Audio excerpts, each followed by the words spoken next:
नमस्कार दोस्तों, Manjit math magic में आपका स्वागत है। आज के इस वीडियो में हम लोग देखेंगे अप्रैल 2022 के पीटी के सभी महत्वपूर्ण बिंदु। दोस्तों, इस वीडियो को शुरू से अंत तक देखिए और पसंद आने पर लाइक और शेयर जरूर कीजिए। तो चलिए शुरू करते हैं आज का पहला पॉइंट। पीएसएलवी C-52 की उड़ान द्वारा 3 उपग्रहों का प्रक्षेपण इसरो द्वारा किया गया 14 फरवरी 2022 को आंध्र प्रदेश के श्रीहरिकोटा स्थित सतीश धवन अंतरिक्ष केंद्र से। पीएसएलवी C-52 इसके द्वारा जिन 3 उपग्रहों का प्रक्षेपण किया गया वह है EOS-4, INS-2TD और इंस्पायर सेट-1। EOS-4 जो है पृथ्वी अवलोकन उपग्रह है जिसका जीवन काल 10 वर्ष अनुमानित है। 1710 किलोग्राम वजन है और यह रडार इमेजिंग सैटेलाइट है। INSAT-2TD जो है यह टेक्नोलॉजी डिटेंशन सैटेलाइट है। 17.5 किलोग्राम वजन है। इसका जीवन काल 6 माह अनुमानित है। और जो तीसरा सैटेलाइट है वह इंस्पायर सेट-1, इसका जीवन काल 1 वर्ष अनुमानित है और वजन है 8.1 किलोग्राम। इन तीनों को 829 किलोमीटर ऊंचाई पर सन सिंक्रोनस ऑर्बिट में पहुंचाया गया। और ये जो है पीएसएलवी C-52 की उड़ान ये 2022 में इसरो की पहली उड़ान है। इसरो द्वारा उपग्रह का पहला प्रक्षेपण है 2022 का। 2021 में एकमात्र सफल प्रक्षेपण किया गया था इसरो के द्वारा। और ये जो है पीएसएलवी C-52 की उड़ान जो है ये 4 चरणों वाला इंजन है। इसमें पहले चरण में जो है ठोस ईंधन, दूसरे चरण में द्रव ईंधन, तीसरे चरण में ठोस ईंधन और चौथे चरण में द्रव ईंधन का प्रयोग इसमें किया गया है। और इसे माना जा रहा है INSAT-2TD जो है इसे भारत भूटान का संयुक्त उपग्रह जो है INS-2B इसका अग्रदूत माना जा रहा है INSAT-2TD को। INS-4B सेवा मुक्त। INS-4B संचार उपग्रह था हमारा जिसे कि भू स्थितिक कक्षा में स्थापित किया गया था। 11 मार्च 2007 को यह प्रक्षेपित किया गया था एरियन 5 रॉकेट से और इसका जीवन काल 12 वर्ष अनुमानित था, लेकिन ये 14 वर्ष से अधिक समय तक सेवा दिया। 14 जनवरी 2022 को सेवा मुक्त किया गया।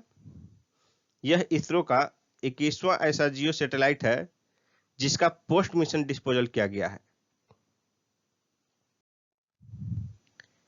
स्टैच्यू ऑफ इक्वालिटी 5 फरवरी 2022 को प्रधानमंत्री मोदी जी द्वारा इसका लोकार्पण किया गया। स्टैच्यू ऑफ इक्वालिटी एकता की प्रतिमूर्ति, ये संत रामानुजाचार्य इसकी प्रतिमा है। रामानुजाचार्य जो है 11वीं सदी के वेदांत दार्शनिक थे और इनका जीवन काल जो है 120 वर्ष माना जाता है। माना जाता है कि 1017 ईस्वी में जन्म हुआ था और 1137 ईस्वी में इनकी मृत्यु हुई थी। इनकी जो ये प्रतिमा है स्टैच्यू ऑफ इक्वालिटी ये 216 फीट ऊंची है, पंच धातु से निर्मित है और हैदराबाद के निकट स्थापित किया गया है। इसे 45 एकड़ क्षेत्र में यह फैला हुआ है और इस पर 1000 करोड़ रुपए की लागत आई है जिसे कि दान से प्राप्त किया गया है। पंच धातु से जो निर्मित है पंच धातु है copper, silver, gold, zinc, titanium. और ये मूर्ति जो है ये बैठी हुई मुद्रा में है, बैठी मुद्रा में है और माना जाता है कि बैठी हुई मुद्रा में विश्व की दूसरी सबसे बड़ी मूर्ति है ये।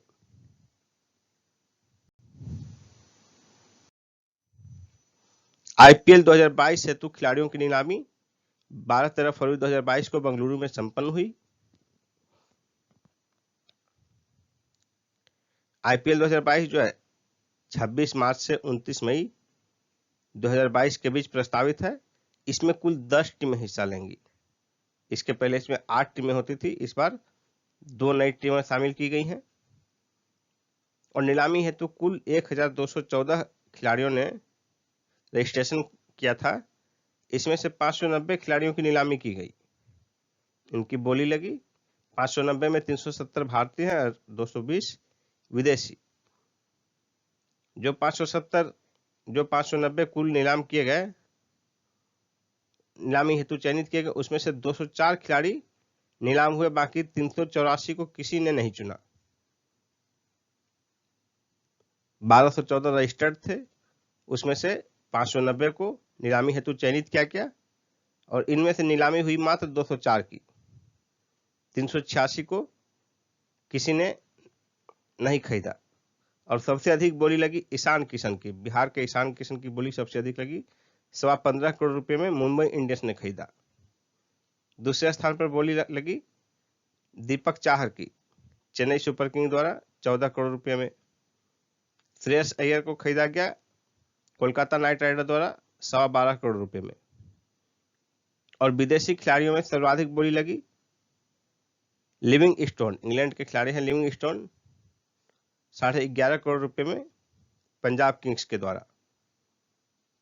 और जो 2 नई टीमें इस बार शामिल की गई हैं वो है लखनऊ सुपर जॉयंट्स और गुजरात टाइटंस। राष्ट्रपति श्री रामनाथ कोविंद द्वारा नौसैनिक बेड़े की समीक्षा की गई। फ्लीट रिव्यू, फ्लीट रिव्यू से कहा जाता है।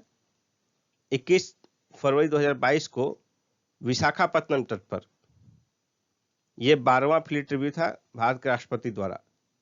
भारत के हर एक राष्ट्रपति द्वारा अपने कार्यकाल में नौसैनिक बेड़े का एक बार रिव्यू किया जाता है। राष्ट्रपति वर्तमान में जो है रामनाथ कोविंद जी, इनके द्वारा इनके कार्यकाल में किया गया 21 फरवरी 2022 को। INS सुचित्रा से राष्ट्रपति ने INS सुचित्रा पर सवार होकर नौसैनिक बेड़े का रिव्यू किया।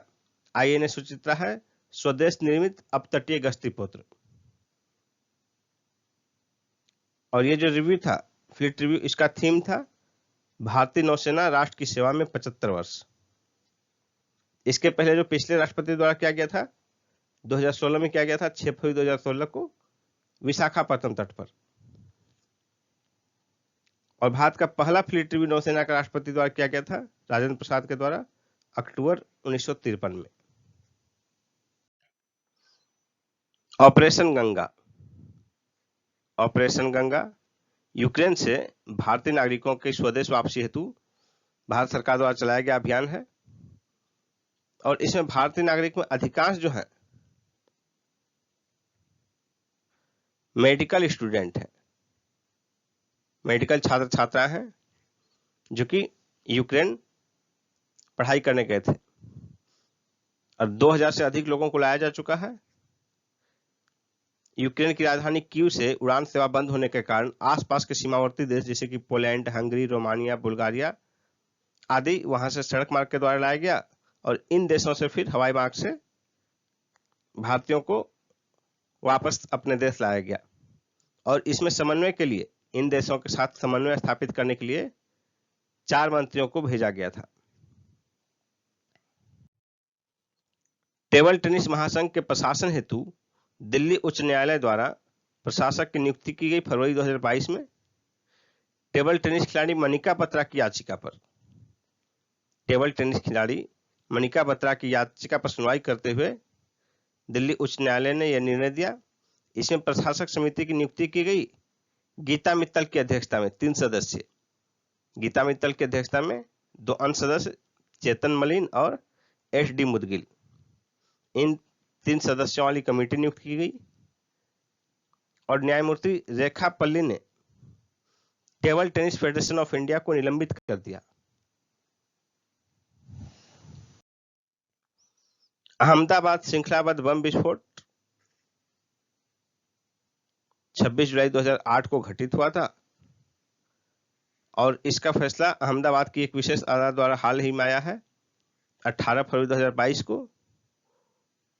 और इसके न्यायाधीश थे AR पटेल, न्यायमूर्ति AR पटेल इस विशेष अदालत के न्यायाधीश थे। इन्होंने जो इसका फैसला सुनाया उसमें 38 लोगों को मृत्युदंड की सजा दी गई और 11 को आजीवन कारावास यानी कि मृत्यु तक कारावास की सजा सुनाई गई।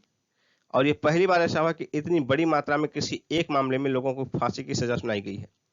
इसके पहले जो अधिकतम किसी एक केस में था फांसी की सजा सुनाने का, वो था राजीव गांधी की हत्याकांड के मामले में 26 दोषियों को मौत की सजा सुनाई गई थी 1998 में तमिलनाडु की एक विशेष टाडा अदालत द्वारा। चीन के अन्य 54 ऐप्स प्रतिबंधित किए गए फरवरी 2022 में, जिन्हें कि देश की सुरक्षा के लिए खतरा माना जाता था। इसके पहले भी विभिन्न चरणों में 267 चीनी ऐप्स प्रतिबंधित किए जा चुके थे इंडिया में। अब जो कुल संख्या हो गई है 267 और 54, ये मिलाकर हो गए 321। चारा घोटाले के एक अन्य मामले में श्री लालू प्रसाद यादव को 5 वर्ष के कारावास की सजा सुनाई गई रांची स्थित विशेष अदालत द्वारा 21 फरवरी 2022 को। इसके साथ साथ 60 लाख रुपए का दंड भी दिया गया इन्हें, अर्थदंड। डोरंडा कोषागार से 139.35 करोड़ रुपए की अवैध निकासी के मामले में यह सजा सुनाई गई है। कुल 40 अभियुक्तों को इसमें दोषी करार दिया गया है। लोकतंत्र सूचकांक 2021 9 फरवरी 2022 को जारी किया गया ब्रिटेन की इकोनॉमिक इंटेलिजेंस यूनिट के द्वारा, और ये लोकतंत्र सूचकांक जो है 2006 से ही जारी किया जाता है। इस बार लोकतंत्र सूचकांक में जो है भारत की रैंकिंग रही 46, जबकि पिछली बार लोकतंत्र सूचकांक 2021 है, ये 2020 में भारत की रैंकिंग थी 53वीं, यानी कि रैंकिंग में सुधार हुआ है। कितने स्थान का सुधार हुआ है? 53 से 46 आ गया, यानी कि 7 स्थान का सुधार हुआ है। स्कोर देखिए 6.91, पिछली बार 6.71, स्कोर में भी 0.3 का सुधार हुआ है। शीर्ष स्थान है नॉर्वे, दूसरे स्थान पर न्यूजीलैंड, तीसरे स्थान पर फिनलैंड। कुल इसमें 10 स्कोर दिया जाता है। 10 में देखिए भारत का है 6.91, टॉप जो है नॉर्वे उसका है 9.75, और जो अंतिम स्थान है 167वां स्थान हमारे पड़ोसी देश अफगानिस्तान का है 0.32 अंक प्राप्त हुआ है। और इसमें जो है 10 अंक दिए जाते हैं, उसमें देखिए कैटेगराइज किया गया है 8 से अधिक स्कोर वाले देशों को पूर्ण लोकतंत्र में, 6 से 8 स्कोर वाले देशों को दोषपूर्ण लोकतंत्र में, 4 से 6 स्कोर वाले देशों को संकर शासन में, और 4 से कम वाले स्कोर वाले देशों को सत्तावादी शासन में। और हर एक कैटेगरी में कितने कितने देश हैं उनकी संख्या देखिए नीचे दी गई है। और भारत जो है 6.91 स्कोर के तहत दोषपूर्ण लोकतंत्र कैटेगरी में कैटेगराइज किया गया है। G20 शिखर सम्मेलन 2023 की मेजबानी से संबंधित गतिविधियों के संचालन हेतु समूह का अस्थायी सचिवालय नई दिल्ली में स्थापित करने का निर्णय लिया गया है। 2022 का शिखर सम्मेलन 30-31 अक्टूबर 2022 को इंडोनेशिया के बाली में संपन्न होगा, और इसके बाद इसकी अध्यक्षता 2023 के लिए भारत के पास आ जाएगी। चूंकि G20 का कोई अपना अस्थायी मुख्यालय या सचिवालय नहीं है, इसलिए जिस देश में इसके द्वारा इसकी अध्यक्षता की जाती है जिस वर्ष, वहीं उसका सचिवालय स्थापित किया जाता है टेम्पोररी। 2023 में भारत में होगा और 2024 में जो है ब्राजील में प्रस्तावित है। 2022 में इंडोनेशिया की राजधानी बाली में होगा 30-31 अक्टूबर को। 2021 में जो है 30-31 अक्टूबर 2021 को इटली की राजधानी रोम में संपन्न हुआ था। और पहला G20 शिखर सम्मेलन नवंबर 2008 में अमेरिका के वाशिंगटन डीसी में संपन्न हुआ था। अफगानिस्तान को मानवीय सहायता के तहत 25,000 टन गेहूं की पहली खेप की भारत ने आपूर्ति की 26 फरवरी 2022 को। संयुक्त राष्ट्र की अपील पर भारत ने 50,000 टन गेहूं आपूर्ति के लिए सहमत हुआ था अफगानिस्तान को। इस 50,000 टन में से 25,000 टन की पहली खेप की आपूर्ति कर दी गई है फरवरी में। 50 ट्रकों की पहली खेप पाकिस्तान के रास्ते वहां भेजी गई 22 फरवरी 2022 को। ये 50 ट्रक की खेप जो है अमृतसर से रवाना की गई अफगानिस्तान के लिए पाकिस्तान के रास्ते। भारत संयुक्त अरब अमीरात शिखर वार्ता 18 फरवरी 2022 को वर्चुअली संपन्न हुआ। प्रधानमंत्री मोदी जी और संयुक्त अरब अमीरात की ओर से शेख मोहम्मद बिन जायद अल नाहयान शामिल हुए। ये जो है अबू धाबी के प्रिंस क्राउन और संयुक्त अरब अमीरात के सशस्त्र सेनाओं के उप सर्वोच्च कमांडर हैं। इस वार्ता के दौरान सेपा पर भी हस्ताक्षर हुआ। यह बहुत ही महत्वपूर्ण बिंदु है। सेपा क्या है? कंप्रिहेंसिव इकोनॉमिक पार्टनरशिप एग्रीमेंट, व्यापक आर्थिक भागीदारी समझौता। और इसी शिखर वार्ता के दौरान जो है एक साझा दृष्टिकोण पत्र भी जारी किया गया, जिसका शीर्षक था भारत व यूएई समग्र सामरिक गठजोड़ में प्रगति, नए मोर्चे, नया मील का पत्थर। और यह शिखर वार्ता ऐसे समय में हुई है जबकि भारत अपनी आजादी का 75वां वर्षगांठ मना रहा है और संयुक्त अरब अमीरात अपनी स्थापना का 50वां वर्षगांठ मना रहा है।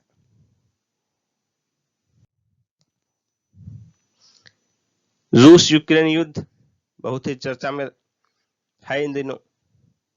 कुछ घटनाक्रम देखिए।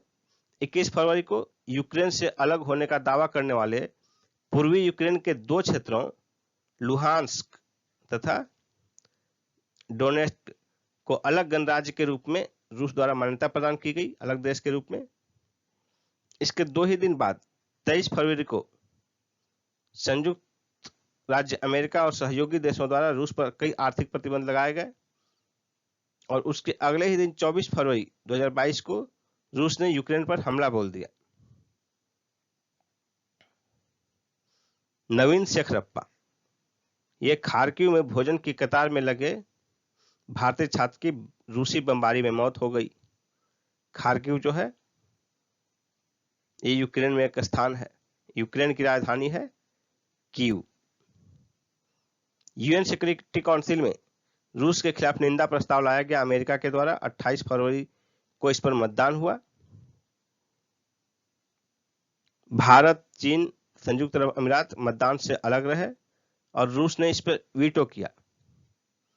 इस प्रकार कुल 15 जो उसके सदस्य देश होते हैं यूएन सिक्योरिटी काउंसिल के, उसमें से मात्र 11 लोग इसके पक्ष में रहे और रूस के वीटो के कारण ये पारित नहीं हो पाया। रूस के खिलाफ निंदा प्रस्ताव अमेरिका द्वारा जो लाया गया, इसमें देखिए 34 देश मतदान में अनुपस्थित रहे, 5 देश रूस के पक्ष में खड़े रहे।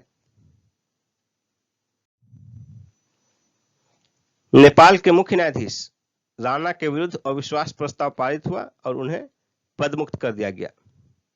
नेपाल के मुख्य न्यायाधीश शमशेर जेबी राणा 13 फरवरी 2022 को प्रतिनिधि सभा, वहां की जो संसद है, उसमें अविश्वास प्रस्ताव लाया गया और दीपक कुमार कार्की को कार्यवाहक मुख्य न्यायाधीश नियुक्त किया गया है। नेक्स्ट पॉइंट देखिए। फ्रैंक वाल्टर स्टीनमियर जर्मनी के राष्ट्रपति पुनर्निर्वाचित हुए हैं 13 फरवरी 2022 को 5 वर्ष के लगातार दूसरे कार्यकाल के लिए। चीन द्वारा एक ही रॉकेट से 22 उपग्रहों का प्रक्षेपण किया गया 27 फरवरी 2022 को लॉन्ग मार्च 8 रॉकेट के द्वारा। प्रक्षेपण केंद्र दक्षिणी हेनान प्रांत में वेनचांग। इतने अधिक उपग्रह एक साथ प्रक्षेपण चीन ने पहली बार किया है। नेक्स्ट पॉइंट है, बुर्किना फासो की सैन्य सरकार ने 30 माह बाद ही चुनावों के संकेत दिए हैं। बुर्किना फासो पश्चिमी अफ्रीकी देश है। 24 जनवरी 2022 को यहां तख्तापलट किया गया। यहां के राष्ट्रपति थे रोस मार्क क्रिश्चियन काबोरे। अंतरिम राष्ट्रपति बनाया गया सैन्य सरकार द्वारा पॉल हेनरी सैंडाओगो दामिबा को। ये सैन्य कमांडर हैं और अंतर्राष्ट्रीय स्तर पर वहां चुनाव की बात कही जा रही है, अपील की जा रही है, लेकिन सैन्य सरकार जो है इसने स्पष्ट संकेत दिया है कि वहां 2.5 साल यानी कि 30 माह के बाद ही चुनाव संपन्न हो सकेगा। भारत में दूरसंचार परिदृश्य दिसंबर 2021 तक का आंकड़ा जारी किया गया ट्राई द्वारा 17 फरवरी 2022 को। Try telephone regulatory authority of India 17 फरवरी 2022 को जारी रिपोर्ट के मुताबिक 2020-2021 के अंत तक भारत में कुल टेलीफोन कनेक्शन की संख्या थी 117.84 करोड़, यानी 117 करोड़ 84 लाख। पिछले बार की अपेक्षा यानी 2020 की अपेक्षा इसमें 46 लाख की वृद्धि हुई और इस प्रकार भारत में कुल टेली डेंसिटी जो है 85.91 रहा। 85.91 टेली डेंसिटी का मतलब प्रत्येक 100 व्यक्तियों पर टेलीफोन कनेक्शन की संख्या, जो कि पिछली बार दिसंबर 2020 में जो है 86.38 था टेली डेंसिटी। और जो 117.84 करोड़ कुल टेलीफोन कनेक्शन है, इसमें ग्रामीण कनेक्शन की जो है 44.4% है और शहरी 55.6%। कुछ प्रमुख राज्यों में देखिए टेली डेंसिटी, बिहार में 53.71, यूपी में 67.83, एमपी में 68.03। सबसे कम बिहार, उसके जस्ट ऊपर यूपी, उससे जस्ट ऊपर एमपी। सबसे अधिक दिल्ली में 269.86, उसके बाद हिमाचल प्रदेश 140.90, उसके बाद केरल 128.01। यानी कि सबसे अधिक दिल्ली में, सबसे कम बिहार में, और यदि राज्यों में पूछा जाए सबसे अधिक तो हिमाचल प्रदेश, क्योंकि दिल्ली केंद्र शासित प्रदेश है, राज्य नहीं है। ट्राई द्वारा जारी रिपोर्ट के मुताबिक दूरसंचार सेवा प्रदाता कंपनियों की मोबाइल फोन सेवा बाजार में हिस्सेदारी देखिए दिसंबर 2021 तक क्या स्थिति थी।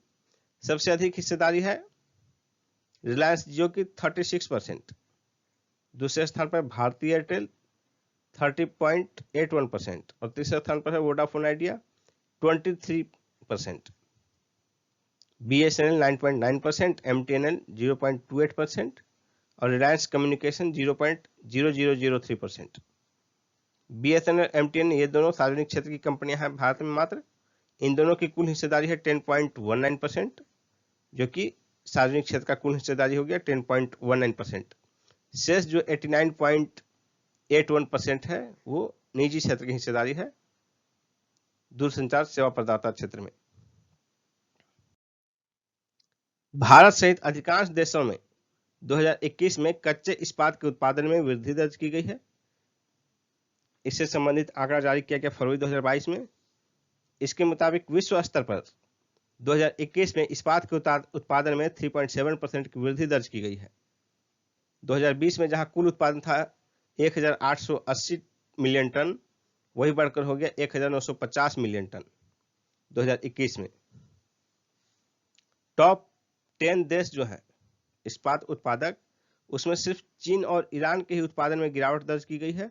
शेष 8 देशों में कच्चे इस्पात के उत्पादन में वृद्धि हुई है 2021 की अपेक्षा 2022 में, 2020 की अपेक्षा 2021 में। पहला जो है टॉप उत्पादक देश है चीन,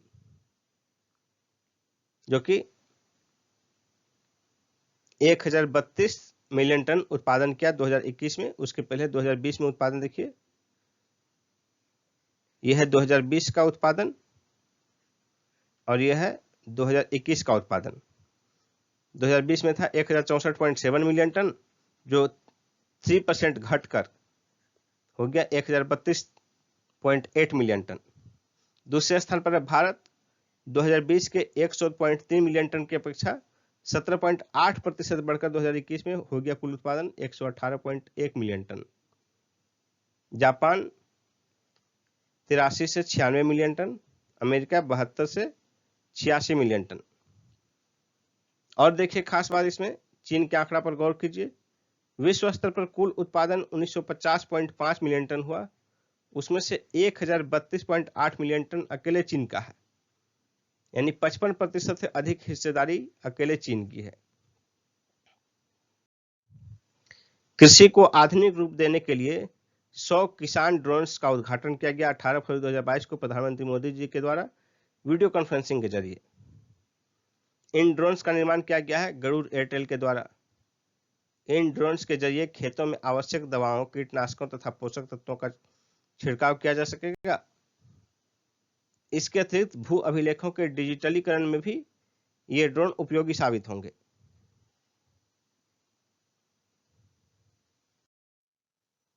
देश में पहली वाटर टैक्सी सेवा का शुभारंभ किया गया 17 फरवरी 2022 को मुंबई में, मुंबई से नवी मुंबई के बीच।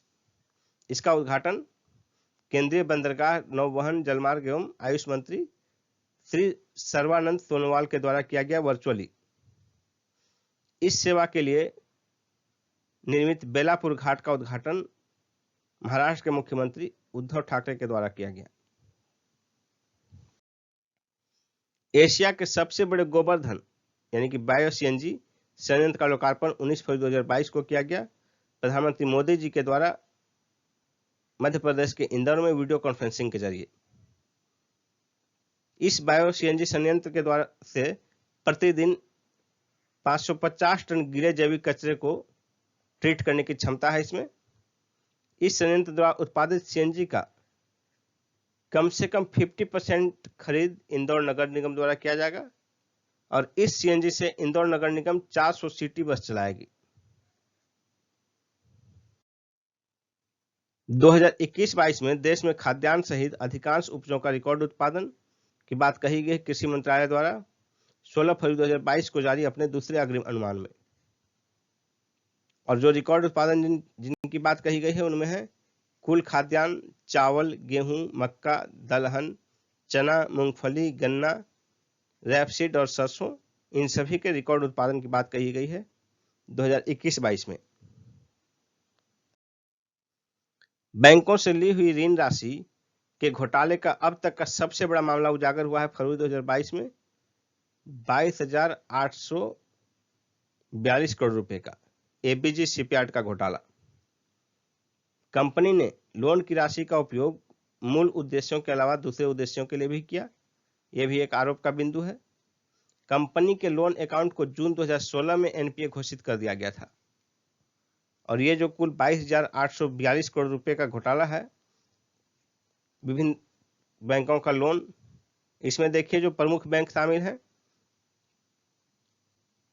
सबसे अधिक आईसीआईसीआई बैंक से लोन है 7,089 करोड़ रुपए।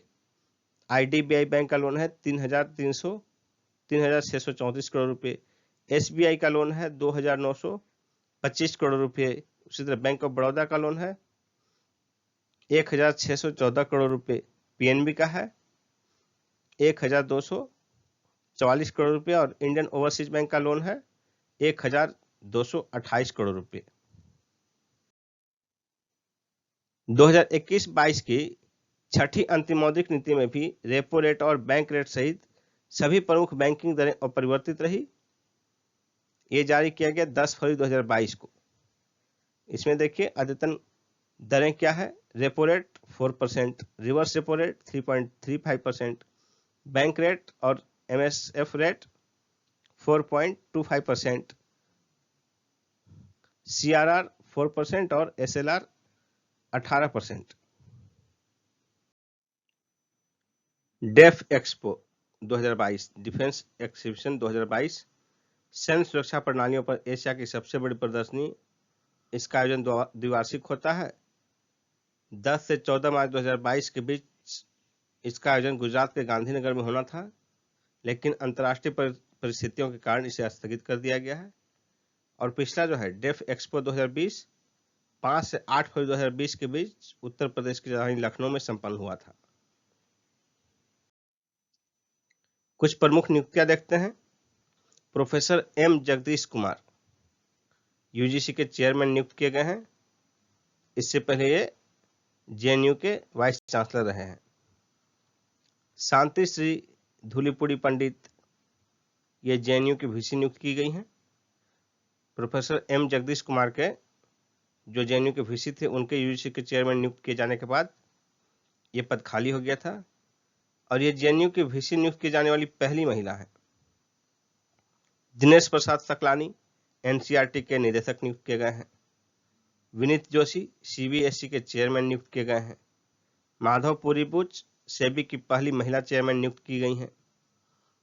जी अशोक कुमार देश के पहले राष्ट्रीय सुरक्षा सलाहकार नियुक्त किए गए हैं। एस उन्नी कृष्ण नायर विक्रम साराभाई स्पेस सेंटर के निदेशक नियुक्त किए गए हैं। एस किशोर एसएससी के चेयरमैन नियुक्त किए गए हैं। विक्रम मिस्री उप राष्ट्रीय सुरक्षा सलाहकार नियुक्त किए गए हैं। संजीव सान्याल प्रधानमंत्री की आर्थिक सलाहकार परिषद के नए सदस्य नियुक्त किए गए हैं। हसमुख आधिया बैंक ऑफ बड़ौदा के चेयरमैन पुनर्मनोनीत किए गए हैं। एन चंद्रशेखरन टाटा सन्स के चेयरमैन पुनर्मनोनीत किए गए हैं। जुनैद कमाल अहमद विश्व बैंक के उपाध्यक्ष नियुक्त किए गए हैं। ये विश्व बैंक के भारत प्रमुख थे। विश्व बैंक की बहुपक्षीय निवेश गारंटी एजेंसी के नेतृत्व का दायित्व भी इन्हें सौंपा गया है। 15वां ESPN क्रिक इन्फो पुरस्कार 2021 की घोषणा 10 फरवरी 2022 को की गई। इसमें देखिए कुछ महत्वपूर्ण पुरस्कार। पुरुषों का सर्वश्रेष्ठ टेस्ट बॉलिंग का पुरस्कार दिया गया भारत के ऋषभ पंत को। पुरुषों का सर्वश्रेष्ठ टेस्ट बॉलिंग का पुरस्कार दिया गया काइल जेमिसन न्यूजीलैंड को। पुरुषों का सर्वश्रेष्ठ ODI बैटिंग का पुरस्कार दिया गया पाकिस्तान के फखर जमान को। पुरुषों के सर्वश्रेष्ठ ODI बॉलिंग का पुरस्कार दिया गया इंग्लैंड के साकिब महमूद को। पुरुषों के सर्वश्रेष्ठ T20 बैटिंग का पुरस्कार दिया गया इंग्लैंड के जोस बटलर को। और पुरुषों के सर्वश्रेष्ठ T20 बॉलिंग का पुरस्कार दिया गया पाकिस्तान के शाहीन अफरीदी को। उसी तरह महिलाओं में सर्वश्रेष्ठ बैटिंग का पुरस्कार दिया गया ऑस्ट्रेलिया के बेथ मुनी को। और महिलाओं में सर्वश्रेष्ठ बॉलिंग का पुरस्कार दिया गया इंग्लैंड के केट क्रॉस को। एसोसिएट बैटिंग का पुरस्कार दिया गया नामीबिया के गेरहार्ड इरास्मुस को। और एसोसिएट बॉलिंग का पुरस्कार दिया गया दक्षिण अफ्रीका के रूबेन ट्रैम्पेलमैन को। Business Standard banker of the year 2020-21 घोषित किया गया ICICI बैंक के MD and CEO Sandeep Bakhshi को। निधन देखिए इस दौरान जो हुए प्रमुख। चिन्नावीरा कानवी 16 फरवरी 2022 को इनका निधन हो गया। कन्नड़ भाषा के साहित्यकार रहे ये। बप्पी लहरी हिंदी फिल्मों के संगीतकार एवं गायक, इनका 15 फरवरी 2022 को निधन हो गया। राहुल बजाज जाने माने उद्योगपति 12 फरवरी 2022 को निधन हो गया। ये प्रसिद्ध स्वतंत्रता सेनानी उद्योगपति जमनालाल बजाज के पौत्र थे। कुछ प्रमुख books. The struggle for India soul लिखिया शशि थरूर ने। सनराइज ओवर अयोध्या, इसके लेखक हैं Salman Khurshid. Bose the untold story of an inconvenient nationalist, ये बोस की जीवनी है सुभाष चंद्र बोस की, इसके लेखक हैं चंद्रचूड़ घोष। एटॉमिक हैबिट्स, इस पुस्तक के लेखक हैं James clear. Terms and conditions, इस पुस्तक के लेखक हैं लॉरेन एसर। मिलन 2022 भारतीय नौसेना का बहुपक्षीय संयुक्त अभ्यास, ये इसका 11वां संस्करण था जो कि 25 फरवरी से 4 मार्च 2022 के बीच विशाखापट्टनम के तट के निकट संपन्न हुआ। इसका थीम था सौहार्द, एकजुटता, सहयोग। 25 फरवरी से 4 मार्च के बीच जो संपन्न हुआ, ये 2 चरणों में संपन्न हुआ। पहला चरण बंदरगाह चरण था जो कि 25 फरवरी से लेकर 28 फरवरी तक चला। और दूसरा चरण जो था 1 से 4 मार्च के बीच। नेक्स्ट है ईस्टर्न ब्रिज 6, भारत और ओमान की वायुसेना का संयुक्त अभ्यास 21 से 25 फरवरी 2022 के बीच जो है जोधपुर वायु सैनिक केंद्र पर संपन्न हुआ। अटल टनल 10,000 फीट की ऊंचाई पर विश्व की सबसे लंबी टनल, इसका नाम Guinness book of world records में दर्ज किया गया है इस रूप में। इसकी लंबाई है 9.02 किलोमीटर, यानी कि 9 किलोमीटर 20 मीटर। इसका उद्घाटन प्रधानमंत्री मोदी जी द्वारा किया गया था 3 अक्टूबर 2020 को।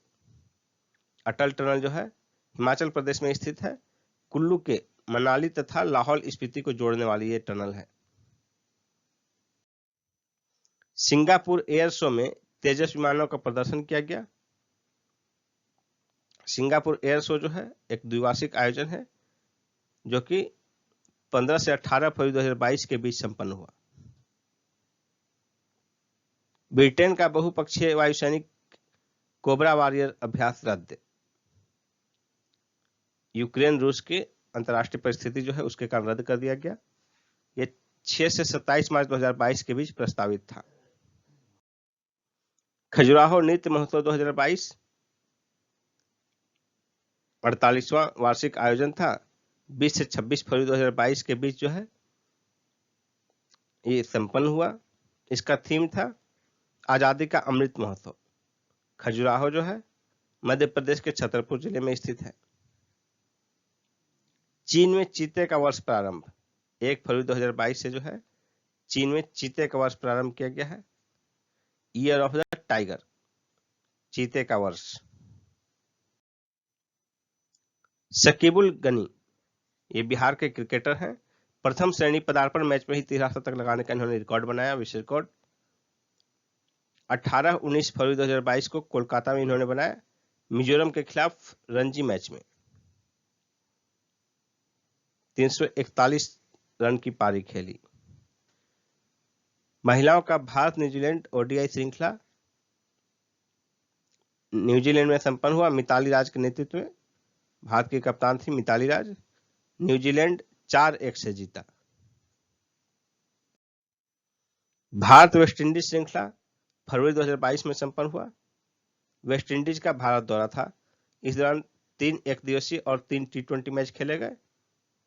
भारत जो है दोनों श्रृंखला को 3-0, 3-0 से जीता और इस श्रृंखला में भारत का नेतृत्व किया रोहित शर्मा ने। भारतीय टीम के कप्तान थे रोहित शर्मा।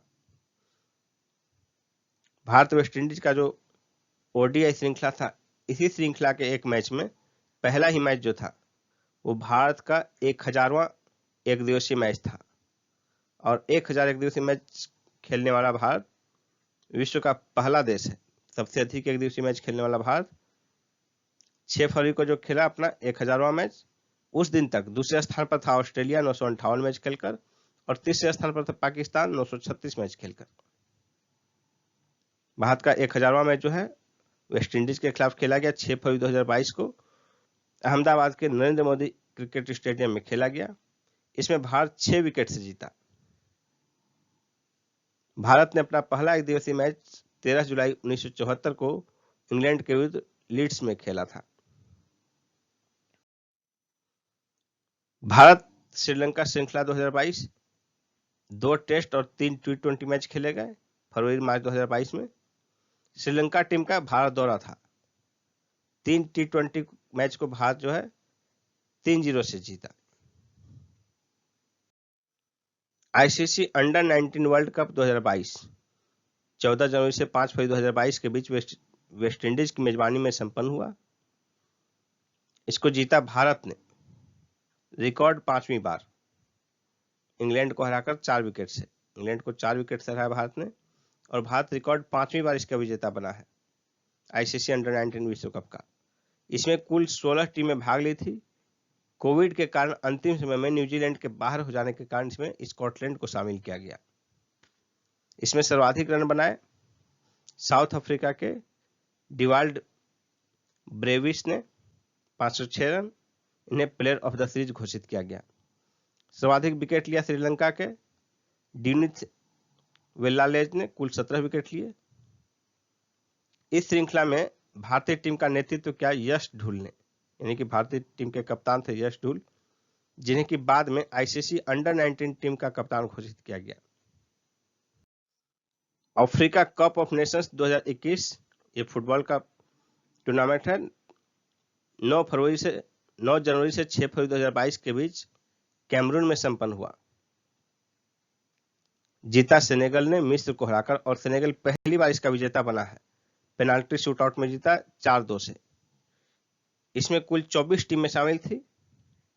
सेनेगल पहली बार जीता और इस जीत की खुशी में वहां के राष्ट्रपति मैकी सेल ने एक दिन का सार्वजनिक अवकाश घोषित किया। साथ ही राष्ट्रपति ने विजयी टीम के स्वागत के लिए अपनी कोमोरोस की प्रस्तावित यात्रा को भी रद्द कर दिया। अफ्रीका कप ऑफ नेशंस ये द्विवार्षिक आयोजन है। जून जुलाई 2021 में होना था, लेकिन कोविड-19 के कारण उस समय नहीं हो पाया था। अफ्रीकी फुटबॉल महासंघ द्वारा महिलाओं के लिए भी इसका आयोजन किया जाता है। 2022 में इसका आयोजन 2 से 23 जुलाई 2022 के बीच मोरक्को में होगा। टेनिस का टाटा महाराष्ट्र ओपन 2022 31 जनवरी से 6 फरवरी 2022 के बीच महाराष्ट्र के पुणे में संपन्न हुआ। इसमें युगल खिताब जो है भारतीय जोड़ी रोहन बोपन्ना और राजकुमार रामनाथन ने ऑस्ट्रेलियाई जोड़ी को हराकर जीता। एकल का खिताब जीता पुर्तगाल के जोआओ सूसा ने। यह भारत में खेला जाने वाला एकमात्र एटीपी टूर्नामेंट है। लेवल 250 का टूर्नामेंट है ये। टेनिस का सेंट पीटर्सबर्ग ओपन 2022 ये महिलाओं का टूर्नामेंट है जो कि 6 से 13 फरवरी 2022 के बीच संपन्न हुआ। इसमें एकल का खिताब जीता एस्टोनिया के एनेट कोंटाविट ने ग्रीस के मारिया सक्कारी को हराकर, और युगल का खिताब जीता रूस के अन्ना कालिंस्काया ने अमेरिका के कैटी मैकनेली को हराकर। यह महिलाओं का लेवल 500 टूर्नामेंट है। पुरुषों का एटीपी रॉटरडम ओपन 2022 7 से 13 फरवरी 2022 के बीच संपन्न हुआ। इसमें एकल का खिताब जीता कनाडा के फेलिक्स ऑगर ओलियासीमे ने ग्रीस के स्टेफानोस सित्सिपास को हराकर, और युगल का खिताब जीता नीदरलैंड की जोड़ी रॉबिन हासे और मातवे मिडिल कूप ने। दुबई टेनिस चैंपियनशिप 2022 14 से 26 फरवरी 2022 के बीच संपन्न हुआ। इसमें पुरुष एकल का खिताब जीता रूस के आंद्रे रूबेल ने चेक गणराज के जिरी वेलेसी को हराकर, और महिला एकल का खिताब जीता लाटविया के येलेना ओस्टापेंको ने रूस के वेरोनिका कुदेमेर्तोवा को हराकर। 29वां मैक्सिकन ओपन टेनिस 2022 ये पुरुष टूर्नामेंट है। एकल का खिताब जीता स्पेन के राफेल नडाल ने, और युगल का खिताब जीता स्पेन के फेल्सियानो लापेज और ग्रीस के स्टेफानोस सित्सिपास की जोड़ी ने। नेक्स्ट है बैडमिंटन एशिया टीम चैंपियनशिप 2022 ये 15 से 20 फरवरी 2022 के बीच मलेशिया में संपन्न हुआ। इसमें मेल पुरुषों का खिताब जीता मलेशिया ने, दूसरे स्थान पर रहा इसमें इंडोनेशिया और तीसरे स्थान पर सिंगापुर। उसी प्रकार महिलाओं का खिताब जीता चैंपियनशिप इंडोनेशिया ने, दूसरे स्थान पर रहा दक्षिण कोरिया और तीसरे स्थान पर मलेशिया। इसमें देखिए पहले दूसरे तीसरे स्थान को जो है स्वर्ण रजत और कांस्य पदक के रूप में भी आप कह सकते हैं। 70वीं सीनियर राष्ट्रीय वॉलीबॉल चैंपियनशिप 2022 7 से 13 फरवरी 2022 के बीच ओडिशा की राजधानी भुवनेश्वर में संपन्न हुआ। इसमें इस चैंपियनशिप में पुरुषों का चैंपियनशिप हरियाणा ने जीता रेलवे को हराकर, और महिलाओं का चैंपियनशिप जो है केरल ने जीता रेलवे को हराकर। आर प्रज्ञानंद ये 16 वर्षीय भारतीय शतरंज खिलाड़ी हैं।